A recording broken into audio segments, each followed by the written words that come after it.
అందరికీ హాయ్ అండి. ఇది LG single door inverter series fridge అండి. మనకి ఫ్రిడ్జ్ కంప్లెయింట్ వచ్చి, మనకి ఫ్రిడ్జ్ అయితే ఆన్ చేస్తే బల్బ్ అయితే ఎలుగుతుంది. కానీ లోపల కూలింగ్ అయితే అవ్వట్లేదు.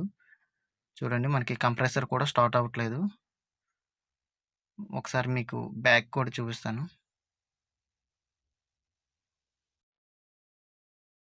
మనకి కంప్రెసర్ అంటే ఇదండి. చూడండి మన కంప్రెసర్ అయితే స్టార్ట్ అవ్వట్లేదు.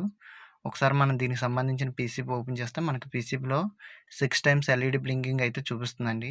మనకి ఈ విధంగా 6 టైమ్ ఎల్ఈడీ బ్లింకింగ్ ఉంటే మనకి బోర్డ్‌లో ఇష్యూ ఉన్నట్టండి. బోర్డ్ అనేది రీప్లేస్‌మెంట్ చేసుకుంటే ఈ ప్రాబ్లమ్ అయితే క్లియర్ అయిపోద్ది.